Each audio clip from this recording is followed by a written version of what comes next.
മനുഷ്യൻ വല്ലാതെ പേടിച്ചു പോകുന്ന ഒരു സന്ദർഭവുമുണ്ട്. അത്ര വലിയ കാര്യമല്ലാത്ത ഒരു വാചകമാണെന്ന് പറഞ്ഞിട്ടവൻ എന്തോ പറഞ്ഞതാണ്.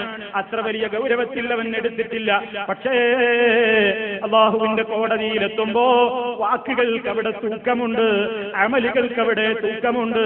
സംസാരിച്ചു പോയ ഓരോ അക്ഷരങ്ങൾക്കും ആ ത്രാസിൽ തൂക്കമുണ്ട്. ജനങ്ങളെ, നമ്മൾ പറഞ്ഞു സുബ്ഹാനല്ലാഹയുടെ ഒരു സീനിന് വെയിറ്റുണ്ട്, ബാക്കിന് തൂക്കമുണ്ട്. സർവാക്ഷരങ്ങൾക്കും തൂക്കമുള്ള ലോകമാണ്. അതുകൊണ്ട് പറയുന്ന വാക്ക് സൂക്ഷിക്കണമെന്ന് നബി സല്ലല്ലാഹു അലൈഹി വസല്ലം മുന്നറിയിപ്പ് നൽകുന്നു. ഇന്നർ റജുല ലയതകല്ലമു ബിൽ കലിമതി മിൻ റിദ്വാനില്ലാഹ്. അതാ ഒരു മനുഷ്യൻ അല്ലാഹുക്ക് തൃപ്തികരമായ ഒരു കലിമത്തവൻ പറയുന്നു. നല്ലൊരു വാക്ക് നമ്മൾ പറഞ്ഞപ്പോ മാക്കാനയൊതുന്നു, അവനത്ര വിചാരിച്ചിട്ടൊന്നുമില്ല അതിന് ഇത്രമാത്രം പുണ്യമുണ്ടെന്നൊന്നും അവൻ വിചാരിച്ചിട്ടില്ല. പക്ഷേ ഒരു ഖൈറായ വാക്കാണ് അവൻ പറഞ്ഞത്.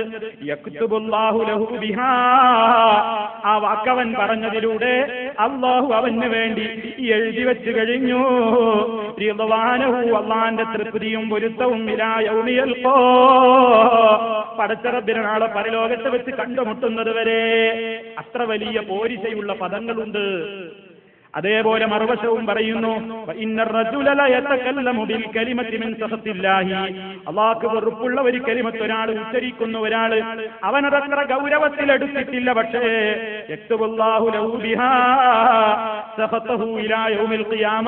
അന്ത്യനാൾ വരെ അല്ലാഹുവിന്റെ കോപത്തിനവരെ വിധേയനാക്കുന്ന നിലക്ക് ആ വാചകം മാറിപ്പോയി. അതവിടെ രേഖപ്പെടുത്തപ്പെട്ട് കഴിഞ്ഞു. കേട്ടതൊക്കെ പറയാൻ പാടില്ല, കേട്ടതൊക്കെ വിളിച്ചു പറയുന്ന ഒരു സ്വഭാവമുണ്ടല്ലോ. മനുഷ്യൻ ഈ നാവ് കൊണ്ട് ചെയ്യുന്ന ഏറ്റവും വലിയൊരു ദ്രോഹമാണ് കള്ളം പറയൽ. കള്ളം പറയുക എന്നുള്ളതിന്റെ ഏറ്റവും നിസ്സാരമായ മനുഷ്യൻ കാണുന്ന ഒരു തോതാണ് നബി സല്ലല്ലാഹു അലൈഹി വസല്ലം ഗൗരവത്തോടുകൂടെ തന്നെ പറഞ്ഞത്. നിസ്സാരമെന്ന് നമുക്ക് തോന്നുന്നത് വരെ ഗുരുതരമായിട്ട് പറഞ്ഞാൽ പിന്നെ അതിലപ്പുറമുള്ള കാര്യം പിന്നെ വിശദീകരിക്കാതെ അറിയാമല്ലോ. അവിടുന്ന് പറയുകയാണ്, കഫാബിൽ മർഇ കദിബൻ അൻ യുഹദ്ദിസ ബികുല്ലി മാ സമിഅ. ഒരാൾ കള്ളം പറഞ്ഞവനായിട്ട് എത്രമാത്രം മതി? അൻ യുഹദ്ദിസ ബികുല്ലി മാ സമിഅ, കേട്ടതൊക്കെ പറഞ്ഞു നടന്നാ മതി. കേട്ടതൊക്കെ ഇങ്ങനെ പറയാനുള്ളവനല്ല മനുഷ്യൻ. താൻ പറയുന്നതെന്താണെന്ന് ആലോചിച്ചിട്ടേ പറയാവൂ, ചിന്തിച്ചിട്ടേ പറയാവൂ. തന്റെ ഈ വാക്കുകൊണ്ടുണ്ടാകുന്ന അപകടം എത്രയാണെന്ന് അവൻ ആലോചിക്കേണ്ടതുണ്ട്. അതുകൊണ്ട് തന്നെ കേട്ടതൊക്കെ പറയാൻ ഇസ്ലാം അനുവാദം നൽകുന്നില്ല. കേട്ടതൊക്കെ പറയുന്നതിനെ ഇസ്ലാം വിരോധിച്ചിരിക്കുകയാണ്. സ്ഥിരീകരണം വരുത്താതെ, കൃത്യമായി അതിനെ സംബന്ധിച്ച് അന്വേഷിക്കാതെ ഒരു കാര്യം അവന് പറയാൻ പാടില്ല. അതുകൊണ്ട് മനുഷ്യൻ ഏറ്റവും കൂടുതൽ ചിന്തിക്കേണ്ടതാണ്, അല്ലാഹു തന്ന ഈ നാവ് ഉപയോഗപ്പെടുത്തിയിട്ട് ഞാൻ കള്ളം പറഞ്ഞാൽ അതെത്രമാത്രം വലിയ ഗുരുതരമാണ്. അത് കച്ചവട മേഖലയിൽ കള്ളം പറയുമ്പോ ഗൗരവം കൂടുകയാണ്. ഇല്ലാത്ത മേന്മകൾ കച്ചവട ചരക്കുകൾക്ക് പറഞ്ഞുകൊണ്ട് വിറ്റഴിക്കുന്ന ആ രൂപത്തിലുള്ള കച്ചവടക്കാർ, അതുപോലെ തന്നെ ധാരാളമായി കളവ് പറയേണ്ടി വരുന്ന ഒട്ടേറെ മേഖലകൾ എല്ലാം ഇസ്ലാം എന്ത് ചെയ്യുന്നു? ശക്തമായി തന്നെ എതിർക്കുന്നു. അതുപോലെ തന്നെ അശ്ലീലം പറഞ്ഞു പോകരുത്. നാവുകൊണ്ട് ആ രൂപത്തിലുള്ള സംസാരങ്ങൾ വേണ്ട, ശൃംഗാരത്തിന്റെ വർത്തമാനങ്ങൾ വേണ്ട.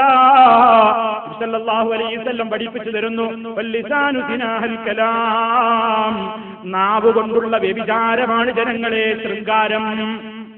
നാവ് കൊണ്ടുള്ള വ്യഭിചാരം, അവിഹിതമായി സംസാരിക്കൽ, അനർഹമായവരോട് സംസാരിക്കൽ.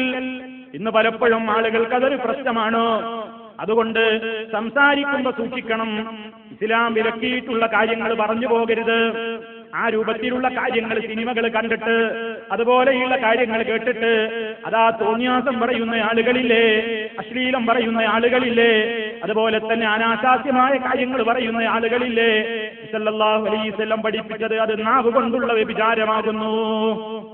നാവിന്റെ വ്യഭിചാരമാണ് അത്തരത്തിലുള്ള സംസാരങ്ങൾ. ആഭാസത്തരങ്ങൾ സംസാരിക്കൽ നാവ് കൊണ്ട് വ്യഭിചരിക്കലാണ്.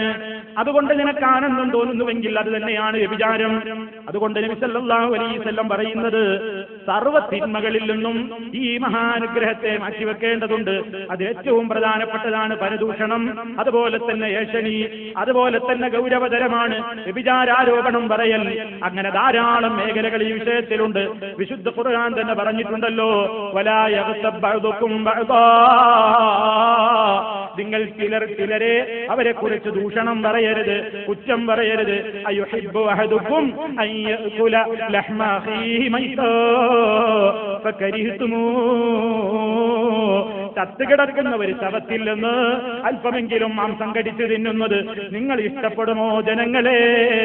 എങ്കിൽ അതിനേക്കാൾ കടുപ്പമാണ് നിങ്ങളുടെ സഹോദരന്റെ അസാന്നിധ്യത്തിൽ അയാൾക്ക് ഇഷ്ടമില്ലാത്തത് നിങ്ങൾ പറയുമ്പോ അയാളുടെ പച്ചമാംസം നിങ്ങൾ കൊത്തിവലിക്കുന്നു. അതുകൊണ്ട് അള്ളാഹു തന്ന ഈ നാവ് ഉപയോഗപ്പെടുത്തിക്കൊണ്ട് ആരാന്റെ കുറ്റം പറയാൻ പോകണ്ട, കുറ്റങ്ങൾ തികഞ്ഞന്വേഷിക്കാൻ പോകണ്ട. നബി സല്ലല്ലാഹു അലൈഹി വസല്ലം ചോദിച്ചിട്ടുണ്ട് സഹാബത്തിനോട്, ഗീബത്ത് എന്താണെന്ന് നിങ്ങൾക്കറിയാവോ? എന്നിട്ട് നബി സല്ലല്ലാഹു അലൈഹി വസല്ലം പഠിപ്പിക്കുന്നു, സിക്റുക അഖാക ബിമാ യക്റഹു, നിന്റെ സഹോദരൻ വെറുക്കുന്ന കാര്യങ്ങൾ അയാളെ പറ്റി നീ പറയലാണ്. സഹാബിമാര് ചോദിച്ചു, നബിയെ ആ പറയുന്ന കാര്യം അയാളിൽ ഉണ്ടെങ്കിലോ? ഞാൻ ആ പറയുന്നത് സത്യമല്ലേ, ഉള്ള ഒരു കാര്യമാണ് പറഞ്ഞതെങ്കിലോ? അപ്പൊ നബി സല്ലല്ലാഹു അലൈഹി വസല്ലം പറയുന്നു, അതെ, ഇപ്പോഴാ ഗീബത്തായത്, ഉള്ള കാര്യം പറഞ്ഞത് കൊണ്ട് തന്നെയാ ഗീബത്തായത്. അതേ അവസരത്തിൽ ഇല്ലാത്തതാണ് നീ പറഞ്ഞതെങ്കിലോ? ഗീബത്തിന്റെ പുറമേ അയാളെ പറ്റി നീ അപരാധവും പറഞ്ഞുപോയി, കള്ളം പറഞ്ഞ ശിക്ഷ കൂടി നിനക്ക് രേഖപ്പെടുത്തപ്പെട്ടു പോയി. അതുകൊണ്ട് സൂക്ഷിക്കണമെന്ന് പറയുന്നു. ഒരാളെ പറ്റിയിട്ട് നമുക്കൊരു ഇഷ്ടമില്ലാത്ത ഒരു കാര്യം, ഒരാൾ വെറുക്കുന്ന ഒരു സംഗതി, അയാളെ കുറിച്ച് പറയൽ നമുക്ക് ഇസ്ലാമിൽ അനുവദനീയമേ അല്ല. അതേ അവസരത്തിൽ ചില സന്ദർഭങ്ങളിൽ ഇസ്ലാം നമുക്കങ്ങനെ അനുവദിച്ചു തന്നിട്ടുണ്ട്. ഒരാൾക്ക് ഇഷ്ടമില്ലാത്ത കാര്യങ്ങൾ പറയലാണല്ലോ ഗീബത്ത്. ഒരാളുടെ പോരായ്മകളെ സംബന്ധിച്ച് പറയേണ്ട സ്ഥലത്ത് പറയാൻ ധാരാളം ചില സന്ദർഭങ്ങളിൽ അല്ലാഹു നമുക്ക് അനുവാദം തന്നിരിക്കുകയാണ്. യാരുടെ കുറ്റവും കുറവുകളും നമുക്ക് പറയാൻ പാടില്ലെന്നില്ല. ചിലരുടെയൊക്കെ കുറ്റങ്ങളും കുറവുകളും പറയേണ്ടതുണ്ട്, അത് പറയേണ്ട സ്ഥലങ്ങളിൽ പറയേണ്ടതുണ്ട്. അത് ഗീബത്തിന്റെ പരിധിയിൽ വരുന്നില്ല, ശിക്ഷാർഹമായ സംഗതിയാകുന്നില്ല. മഹാനായ ഇമാം നവവി റഹ്മത്തുള്ളാഹി അലൈഹി അവിടുത്തെ റിയാദുസ് സാലിഹീനിൽ പരദൂഷണത്തെ സംബന്ധിച്ച് പറയുന്ന ഭാഗങ്ങൾ വിവരിക്കുമ്പോൾ അവിടെ പറഞ്ഞു കാണാം, ബാബുമായുബാഹു മിനൽ ഗീബത്തി, ഗീബത്തിൽ നിന്ന് അനുവദിക്കപ്പെടുന്ന ചില സ്ഥലങ്ങളുണ്ട് ജനങ്ങളെ. അത് വേർതിരിച്ച് പഠിച്ചുകൊള്ളണം, വേർതിരിച്ച് മനസ്സിലാക്കിക്കൊള്ളണം. അതൊന്നെന്താണ്?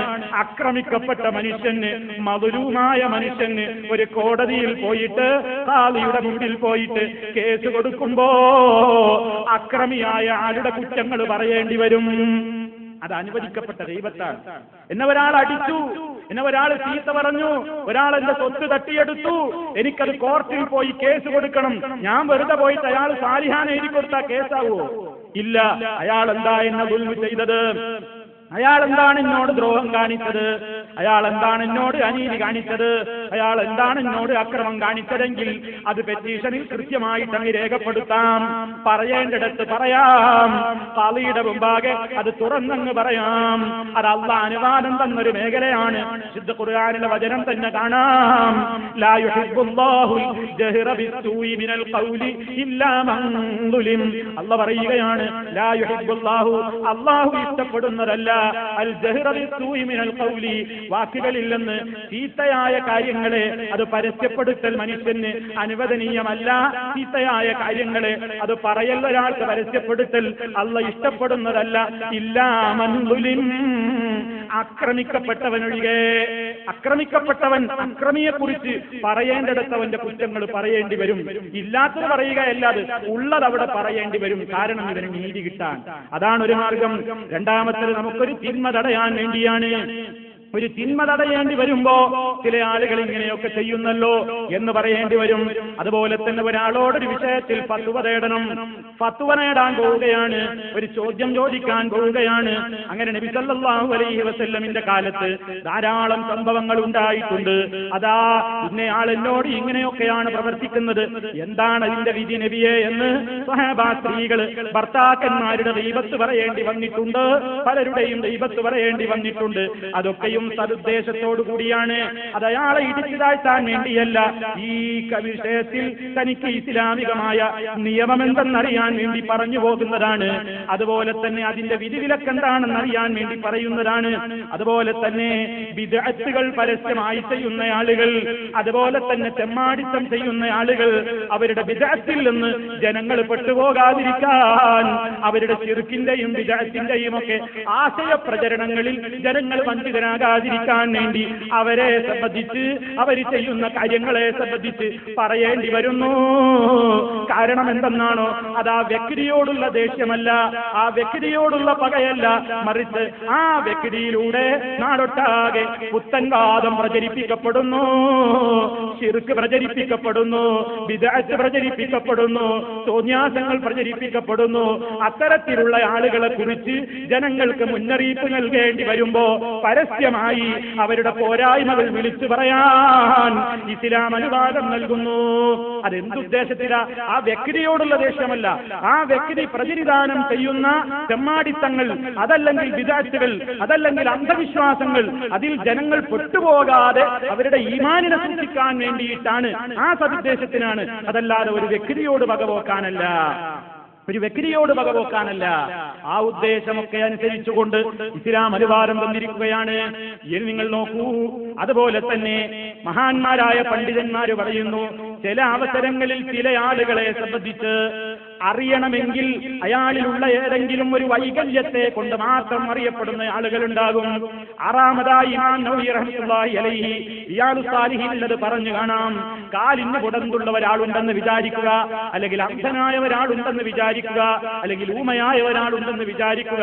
അയാളെക്കുറിച്ച് മറ്റൊരാളോട് നമുക്ക് പറഞ്ഞു പരിചയപ്പെടുത്തുമ്പോ അയാൾക്ക് പെട്ടെന്ന് മനസ്സിലാകാൻ വേണ്ടി ചിലപ്പോ എന്തു പറഞ്ഞാലും മനസ്സിലാകുന്നില്ലെങ്കിൽ ആ കാലിനിത്തിരി ഒരു മുടന്തുള്ള ആളില്ലേ എന്ന് ആ ഒരു പരിചയപ്പെടുത്തേണ്ട നിലക്ക് ആളെ അറിയിക്കുക എന്ന സദുദ്ദേശത്തിന് വേണ്ടി മാത്രമാണെങ്കിൽ അങ്ങനെ പറയുന്നതും അനുവദിക്കപ്പെട്ടതാണ്.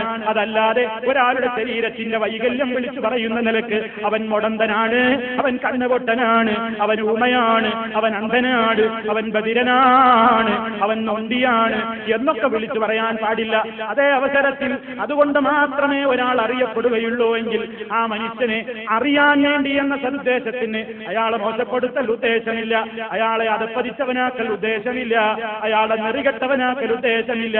ഉദ്ദേശമാണ് അല്ലാഹു പരിഗണിക്കുന്നത്.